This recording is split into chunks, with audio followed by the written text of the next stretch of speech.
बार की road show खुले jeep पर थी, इस बार बंद गाड़ी में वो रोड शो किए। और ख़ास करके आज की बात करें तो कहीं ना कहीं 48,500 करोड़ के योजनाओं का शिलान्यास उद्घाटन की बात कही जा रही है। राजद इसको लेकर कई तरह के आरोप लगा रहा है कि कई योजनाएं जो है पहले से ऑलरेडी संचालित हो रही हैं और उसका जो है फिर से जो है रीमॉडलिंग किया जा रहा है। कैसे देखते हैं? सबसे पहला तो पटना एयरपोर्ट का उद्घाटन हुआ जी और 1200 करोड़ की लागत से बनी है, तो ये बिहार वासियों के लिए एक अच्छी खबर है, खुशखबरी है। बहुत पुराने टर्मिनल हो गए थे, तो इसका हम स्वागत करेंगे जी। दूसरी बात रही मोदी जी का रोड शो का, किस बात का रोड शो कर रहे हैं अभी तक कुछ समझ में नहीं आ रहा है। आपने जो है पहलगांव घटना के बाद आपने बताया कि हम उस आतंकवादियों को जो है न विनाश करेंगे, तो उस आतंकवादी का बदला लेंगे। ऑपरेशन सिंदूर ही मोदी जी बताइए कि उसमें से कितने आतंकवादी मारे गए जो भारत में हमारी बहू बेटियों को जो है ना सिंदूर उजला किया था, माथा को उजला किया था, ये बताइए। दूसरी ये है कि ऐसी कौन सी नौबत थी कि आपने ट्रंप के दबाव में आकर, ठीक है ना, युद्ध विराम की घोषणा की। ये कौन सी मजबूरी है? कौन सी मजबूरी है जब ट्रंप बीच में आके कहता है कि नहीं अब दोनों देशों के बीच जो है ना सीज फायर होगा? ये कौन सी मजबूरी है?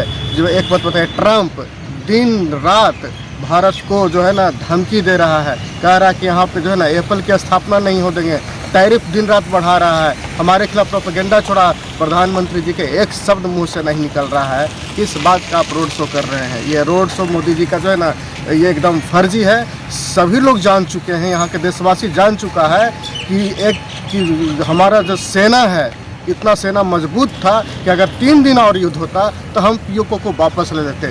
3 दिन और युद्ध होता हम पाकिस्तान को सबक सिखा देते। लेकिन मोदी जी जो है ना, जो कहते हैं 56 इंच का सीना हमारा चौड़ा है, इन्होंने देश को बदनाम किया। ये सेना का सर झुकाने का काम किया है मोदी जी। अगर 3 दिन हमको और मौका मिलता तो हम पीओके को वापस लेते, बलूचिस्तान को आज़ाद कराते। 1971 की घटना याद कीजिए, जब इंदिरा गांधी प्रधानमंत्री थी, उन्होंने जो है ना बांग्लादेश और पाकिस्तान को बांट दिया। वहाँ के जो नेल्सन था, विल्सन, अमेरिका के राष्ट्रपति, उनको सही चताया कि भाई हमारे तरफ आँख उठा के देखोगे तुम्हारा भी आँख फोड़ देंगे। क्या है हमारे प्रधानमंत्री जी का 36 का सेना कहाँ गया?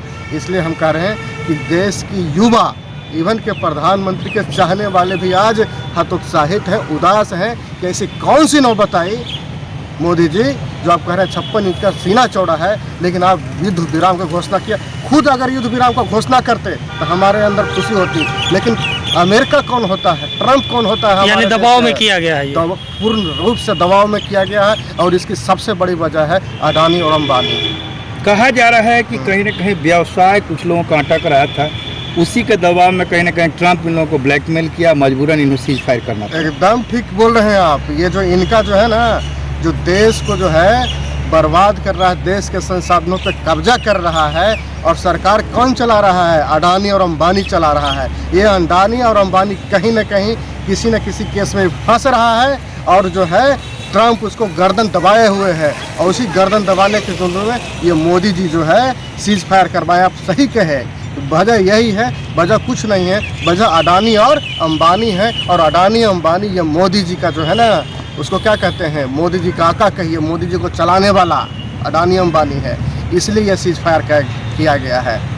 ये खास तौर पर अगर बिहार में देखा जाए तो शिक्षा, स्वास्थ्य और रोजगार जो सबसे महत्वपूर्ण मुद्दा है, इस पे जो है मोदी जी का कोई भी इस दौरे पर कोई चर्चा नहीं हुआ। इसको लेकर क्या कुछ कहना चाहिए? एकदम सही है कि मोदी जी न तो शिक्षा की बात करेंगे, न रोजगार की बात करेंगे, न पलायन की बात करेंगे। बिहार में इतना पलायन है, कहाँ कोई उद्योग धंधा लगा है?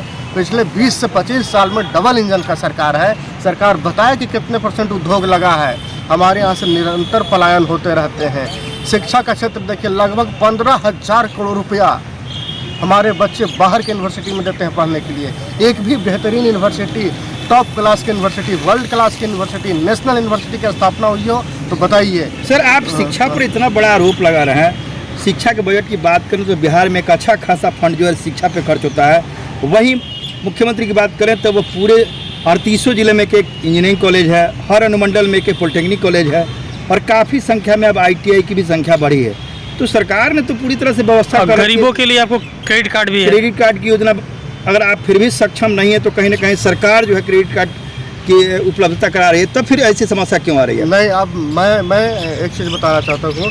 शिक्षक रेशियो, कॉलेज रेशियो, हाँ। देखिए बिहार में अभी भी न्यूनतम है पूरे भारत में। शिक्षक रेशियो और छात्र रेशियो न्यूनतम है। कॉलेज का छात्र का रेशियो देखिए सबसे न्यूनतम है। आप आंकड़ा देखिए, उठा के डेटा देखिए। आप कॉलेज खोल रहे हैं, जहाँ कॉलेज 100 कॉलेज की ज़रूरत है, वहाँ 10 कॉलेज खोल के आप सीना चौड़ा कैसे कर सकते हैं? जहाँ पे 1000 अस्पताल चाहिए, वहाँ पे 5 गो अस्पताल खोल के सीना चौड़ा कैसे कर सकते हैं? शिक्षा का बजट जो है और बेहतरीन होना चाहिए और ज़्यादा होना चाहिए, क्योंकि हमारे यहाँ एक चीज़ और बता रहे हैं कि हमारे यहाँ कोई धंधा और कोई रोजगार और कोई व्यवसाय का साधन नहीं है। तो लोग एक ही चीज़ में जो है ना अपना सर्वोपरि और सर्वमान जो है ना समर्पण करते हैं, वो है शिक्षा क्षेत्र में कि हमको नौकरी लगे। बिल्कुल। लेकिन यहाँ की शिक्षा की व्यवस्था का हाल इतना पस्त है, इतना खस्ता है आपको कि चले जाइए सरकारी कॉलेजों में चले जाइए, वहाँ पे इंफ्रास्ट्रक्चर ही नहीं है। कोई इंफ्रास्ट्रक्चर नहीं है बच्चों के लिए। आपने स्वास्थ्य को लेकर भी सवाल उठाया, लेकिन देश का दूसरा सबसे बड़ा अस्पताल जो है 7000 से ऊपर बेडेड जो है पीएमसीएच में बन रहा है, क्या उससे आप संतुष्ट नहीं हैं? एकदम संतुष्ट हैं हम, लेकिन एक ही अस्पताल पीएमसीएच क्यों? हर एक जिला में पीएमसीएच और एम्स जैसा अस्पताल होना चाहिए। आज जो है बिहार की स्थिति देखिए, डॉक्टर और पॉपुलेशन का रेशियो देखिए, पूरे भारत में सबसे न्यूनतम। नर्स का और पेशेंट का रेशियो देखिए, भारत में सबसे न्यूनतम। अस्पताल और जनसंख्या का रेशियो देखिए, भारत में सबसे न्यूनतम बिहार है। तो किस चीज़ का ताली बजा रहे हैं? बिहार को हर एक जिला में एम्स जैसा अस्पताल चाहिए, बिहार में हर एक जिला में पीएमसी जैसा अस्पताल चाहिए। सिर्फ पलायन पर आप सवाल उठाते हैं। पलायन के बारे में कहा जाता है कि लोग बेहतर रोजगार के लिए, बेहतर अपॉर्चुनिटी लेके कहीं ना कहीं वो अन्य प्रदेशों की ओर कूच करते हैं, तो उसे पलायन सरकार नहीं मानती है। नहीं, एकदम ये गलत परसेप्शन है। पलायन दो तरीके से होता है, एक जिसको कहते हैं पुल और पुश फैक्टर। ठीक है, हमारे यहाँ दोनों तरह के हैं। जब बिहार में किसी तरह का आप साधन नहीं दीजिएगा, अच्छे कॉलेज नहीं दीजिएगा, पढ़ने का कोई व्यवस्था नहीं करेगा, प्लेटफॉर्म नहीं दीजिए, तो बच्चे दूसरे राज्यों में जाएंगे, बेहतर यूनिवर्सिटी में पढ़ने जाएंगे, आकर्षण होगा। यहाँ नौकरियों का व्यवस्था नहीं है, यहाँ उद्योग नहीं है, तो लोग बाहर जाएंगे। और आप देखिए सीमांचल का एरिया देखिए, साउथ का एरिया देखिए, नॉर्थ बिहार में देखिए, हजारों की संख्या में ट्रेन से लद के कोचा के लोग जाते हैं, जो है ना काम करने दूसरे प्रदेशों में, गाली भी खाते हैं, लोग मार के भगाता भी है।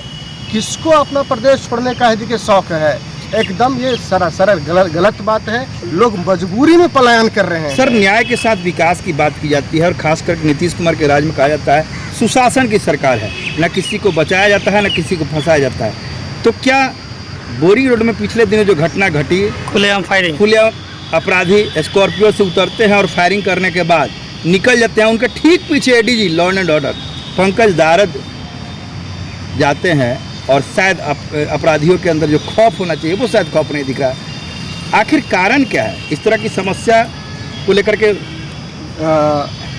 यही नहीं, आप पिछले 4 से 5 सालों में देखिए, नित्य दिन हत्याएं हो रही है, नित्य दिन मर्डर हो रहा है, नित्य दिन बलात्कार हो रहा है, नित्य दिन शोषण हो रहा है, महिलाओं पे अत्याचार हो रहा है। लेकिन सरकार तो करे कि पकड़े जाएंगे अपराधी, छूट बचेंगे नहीं। बता रहे हैं ना आपको, नित्य दिन हत्याएं हो रही है। ये सरकार का सुशासन फेल है, लॉ एंड ऑर्डर एकदम फेल हो चुका है। यहाँ धमकी, मर्डर, किडनैपिंग सब कुछ शुरू हो गया है। आप अखबार उठाइए, किस दिन ऐसा नहीं है जो हत्याएं नहीं हो रही है। सरकार रटा बयान देती है कि भाई कोई बचेगा नहीं, किसी को फंसाया नहीं जाएगा, अपराधी बच के नहीं जाएंगे, पकड़े जाएंगे। तो एक सरकार एक चीज़ बताए, पिछले 5 सालों में कितनी हत्याएं हुई, कितने डकैती, कितने बलात्कार, कितने मर्डर हुए और कितनी की सजा हुई। सरकार डाटा जारी करे, आंकड़ा जारी करे, ऐसा कुछ है नहीं। ये जो सरकार है अब अपनी नाकामी छुपाने के लिए ये सब प्रोपेगेंडा चला रही है। पूरे बिहार का जो सिस्टम है, चाहे लॉ एंड ऑर्डर का सिस्टम कहिए, चाहे डेवलपमेंट का सिस्टम कहिए, पूरा फेल हो चुका है, बेपटरी हो चुका है। और इसलिए सरकार तरह तरह के प्रोपेगेंडा अपनाते हैं। सर, ये तो हिडन है। एक जो सबसे बड़ा सवाल है कि मध्य प्रदेश के बीजेपी विधायक मनोहर लाल धाकड़, जिनका कुछ दिन पहले वीडियो वायरल हुआ, इस पे ना पक्ष बोलना चाहता है ना विपक्ष, क्या इसको क्या कहना देखें, इसको किस तरह से आप देखते हैं? बीजेपी और आरएसएस ये हमेशा जो है न तो सेना का सम्मान करती है, न महिलाओं का सम्मान करती है, ठीक है, न करता है। उनके देखिए एमपी बीजेपी के जो है मध्य प्रदेश के, वो क्या कह रहे थे, हमारे जो सुप्रिया कुरैशी सेना का चुस्त दुरुस्त जो है देशभक्त सराबोर हमारी जो है जाबाज महिला अधिकारी है, उनके खिलाफ वो क्या बोल रही है। उन्हीं का एक और विधायक क्या कहता है कि सेना तो जो है मोदी जी के जूती में है। मतलब बीजेपी जो है ना दिखावे का भक्ति कहिए, दिखावे का जो है ना ये करती है, उसके अंदर एक्चुअली कहिए तो सेना के प्रति सम्मान नहीं है। ये सामने आ रहा है, सामने दिख रहा है, इसलिए ढकोसला है। सर एक बात पूछे आपसे, सेना का सुप्रीम कमांडर राष्ट्रपति को मनाया था अपने देश में, क्या मानते हैं आप? बिल्कुल है। क्या इस पूरे सिनेरियो में कहीं राष्ट्रपति की चर्चा नहीं है? एकदम ये आपका वाजिब सवाल है कि सेना का सुप्रीम कमांडर आज भी भारत में राष्ट्रपति होते हैं। चाहे युद्ध का निर्णय हो, चाहे आप युद्ध विराम का निर्णय हो, राष्ट्रपति की भूमिका सर्वोपरि है, प्रधानमंत्री की भूमिका भी सर्वोपरि है। लेकिन सबसे शर्मनाक बात हमारे लिए क्या हो सकता है कि आप न राष्ट्रपति को तवज्जो दे रहे हैं और प्रधानमंत्री जी कह रहे हैं 56 इंच का हमारा सीना चौड़ा है। हम लोग को तो बहुत शर्म उस दिन आया जिस दिन ट्रंप घोषणा करता है कि भारत पाकिस्तान के बीच जो है ना सीज फायर होगा। तो आप प्रधानमंत्री होके राष्ट्रपति को तो कोई इज्जत ही नहीं है, वो तो मुखौटा है हमारे देश का। जो भी निर्णय लेते हैं प्रधानमंत्री जी लेते हैं, जो भी निर्णय लेता है बीजेपी आरएसएस लेता है, तो प्रधानमंत्री को तो मुखौटा बनाए हुए हैं। वो सुप्रीम कमांडर है हमारी तीनों सेनाओं का, और वो निर्णय लेगी कि सेना जो है क्या करेगी नहीं करेगी। ये सही है कि भारत की जो लोकतंत्र उसमें प्रधानमंत्री ही निर्णय लेते हैं, लेकिन सीज फायर में कौन निर्णय लिया? प्रधानमंत्री जी। जरा बताइए जनता को। जनता पूरी तरह से प्रधानमंत्री जी से नाखुश है, इसलिए ये जो है ना जगह जगह जाके जो है रोड शो करा रहे हैं, रोड शो करा रहे हैं। रोड शो भी बहुत फेल है। पिछला बार का रोड शो ठीक ठाक भी था, इस बार का रोड शो देखिए फेल है। जनता समझ चुका है कि ये बीजेपी जो है सिर्फ और सिर्फ वोट बैंक की राजनीति करती है। सर पूरे विश्व में भी इंडिया के डेलीगेट जा रहे हैं, संसदीय टीम जा रही है और लोगों को बताने का काम कर रही है देश दुनिया को। आप कह रहे हैं कि प्रोपगंडा है, पूरे देश दुनिया में इसको लेकर के पूरा पाकिस्तान के विरुद्ध सारी चर्चाएं की जा रही है हमारे डेलीगेट के द्वारा कि आखिर पाकिस्तान क्या कर रहा है इंडिया के प्रति। आप कह रहे हैं एकदम। देखिए हमको सेना पे, अपने सेना पे, तीनों सेना पे गर्व है कि वो पाकिस्तान पे कार्रवाई किया, लेकिन गर्व होने के साथ साथ हमारी जो सरकार है यहाँ पे, वर्तमान जो सरकार है, उन पे मुझे शर्म आता है कि आपने सेना का मनोबल को तोड़ दिया है। मनोबल टूट रहा है? अरे मनोबल तोड़ दिया। हमारा सेना एकदम तैयार था पूरा जो है। सर इंडिया के हमारे विदेश सचिव लगातार बोल रहे थे कि नहीं, ट्रम्प के जो है आदेश पर हम नहीं किए हैं, नहीं बराबर काट रहे थे।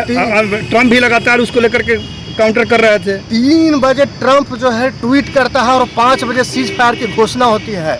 पहले आप क्यों नहीं किए? प्रधानमंत्री जी से यह सवाल पूछना चाहते हैं कि आप पहले क्यों नहीं किए? हमारे सेना ना जोश से लरबरेज था, लोगों के जो है ना एकदम खून पूरा गर्म था, पूरे देश या विपक्ष सब लोग एक प्लेटफॉर्म पहली बार। आपका कहना कि पहली बार पूरी तरह से विपक्ष एकजुट था, सरकार के साथ एकजुट था, साथ में था कि पाकिस्तान को सबक सिखाना चाहिए और भारी सबक सिखाना चाहिए। मोदी जी का तो कहना है कि उनके खून में जो है वो खून नहीं सिंदूर है, क्या कहना चाहेंगे उसको लेकर के? वही तो बता रहे हैं कि एक चीज़ बताइए हमारे माननीय प्रधानमंत्री मोदी जी कि आपके जो है ये खून में सिंदूर था, तो सीज फायर के समय वो सिंदूर कहाँ गया था? ये ट्रंप रोज जो है भारत को बदनाम कर रहा है, वो सिंदूर कहाँ है? पाकिस्तान जो है जीत का जश्न मना के सब पूरा देश में प्रोपेगेंडा भारत के खिलाफ फैला रहा है, अभी वो खून कहाँ है आपका? ये खून नहीं है, ये मोदी जी जो है ये ड्रामा कर रहे हैं। इसलिए कर रहे हैं कि जनता के प्रति जो है ये विश्वास इस मामले में खो चुके हैं।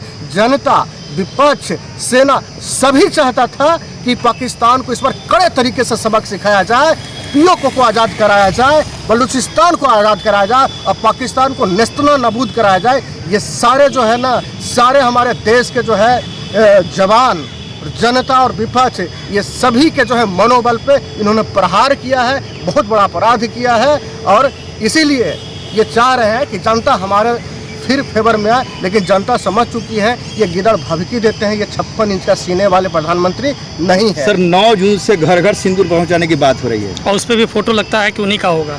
क्या हम बताएं आपको कि ये प्रोपेगेंडा है मोदी जी का। वो समझ चुके हैं कि जनता जो है ना हमारे इस चाल को समझ गया है, एक्सपोज कर रहा है। आप किसी भी जनता से पूछ लीजिए जाके ट्रेन में, बस में, कि क्या ये सबक सीखना चाहिए था कि नहीं पाकिस्तान को? प्रधानमंत्री का जो ये सीज फायर का जो है और ट्रंप बीच में आकर कूद के सीज फायर का जो है घोषणा करता है, क्या ये सही था? क्या 3 दिन में ही सीज फायर हो जाए, क्या सही था? जबकि पाकिस्तान घुटनों पे था उस समय। हमारा जो सेना है जो है पाकिस्तान में घुसने के लिए तैयार था, मारने के लिए तैयार था।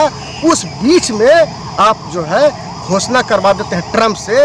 ये पूरी जनता, आप तो बताए ना कि पूरी जनता से पूछ लीजिए, सारे जनता ना ये मोदी के इस फैसला और खासकर जो ट्रंप ने टूट किया इसके खिलाफ पूरा देश है। इसलिए मोदी जी जा जा के लोगों को ना बरगला रहे हैं ये रोड शो के नाम पे। एक तरफ सीज फायर की घोषणा की जाती है, वही पाकिस्तान जो है रात में अटैक कर देता है। हम क्या बताएं कि ये पाकिस्तान, चीन, तुर्की और अमेरिका का ये चाल था कि भारत को किसी तरह से डिप्रेस करे, दबाए। हमारा एक चीज़ और जोड़ना चाहेंगे कि मोदी जी आप बताइए हमको कि आपका जो है डिप्लोमेसी 2014 के बाद कहते हैं कि हम पूरे दुनिया के जो है ना सर्वमान्य नेता हैं, कहाँ गया? कौन देश आपके साथ खड़ा हुआ? जब चल रहा था ऑपरेशन सिंदूर, कौन देश आपका साथ दिया? तो नहीं हमको बताइए। विदेश मंत्री ने ऑपरेशन सिंदूर से पहले कौन सा देश आपको साथ किया? कौन सा देश फ्रंट पर आपके साथ दिया? जैसे जिस तरह से तुर्की ने पाकिस्तान को साथ दिया, चाइना खुल के सपोर्ट में आ गया, अमेरिका भी खुल के सपोर्ट में आ गया पाकिस्तान के। आपके साथ कौन देश खड़ा हुआ? तो नहीं हमको बताइए। इसलिए मोदी जी का जो है ना ये डिप्लोमेटिक और विदेश नीति पूरी तरह से फेल हुआ है। इन पे बताना चाहिए उनको। आपका कहना है कि सीज फायर जो सरकार ने लागू किया उसको पूरे देश ने नकार दिया, सही कहना है? पूरे देश ने नहीं, पूरे देश इससे हतोत्साहित है। पूरे देश जो है ना परेशान है कि ऐसा क्या वजह हुआ कि जो है ट्रंप सीज फायर करता है, जबकि हमारा सेना का मनोबल ऊंचा था। पाकिस्तान को हम लोग घुटने पर लाने थे। 3 दिन अगर नहीं सीज फायर होता, पाकिस्तान घुटने पे आ जाता। अच्छा, ऑपरेशन सिंदूर से के होने से पहले ही विदेश मंत्री ने पाकिस्तान को इसके बारे में जानकारी दी।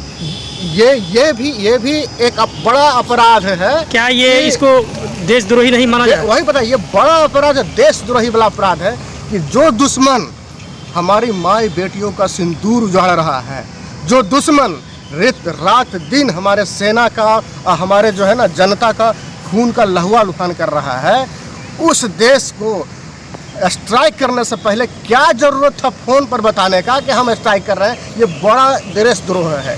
ये बड़ा देश, आर्मी रूल्स देख लीजिए, कॉन्स्टिट्यूशंस देख लीजिए, ये सब में लिखा है कि कोई भी दुश्मन देश को अगर हम आक्रमण कर रहे हैं तो उसकी सूचना नहीं दी जाएगी। इन्होंने दिया। ये बड़ा राष्ट्रद्रोह भी है, देशद्रोह भी है। मतलब कहीं ना कहीं उसमें आतंकवादी उस बहाने बच गए, ये मानते हैं? हम तो बता रहे हैं कि जिसने 27 लोगों का सिंदूर उजाड़ा है वो आतंकवादी कहाँ है ये बताइए। क्या उसको मारा गया? क्या वो मराया? इनका भी जवाब दीजिए, ये जवाब दीजिए मुझे। आप अपना परिचय दे दीजिए सर। मेरा नाम शशिकांत प्रसाद है। हम सोशल एक्टिविस्ट, पॉलिटिकल एक्टिविस्ट हैं। फुलबारी विधानसभा चुनाव इस बार हम लोग लड़ रहे हैं।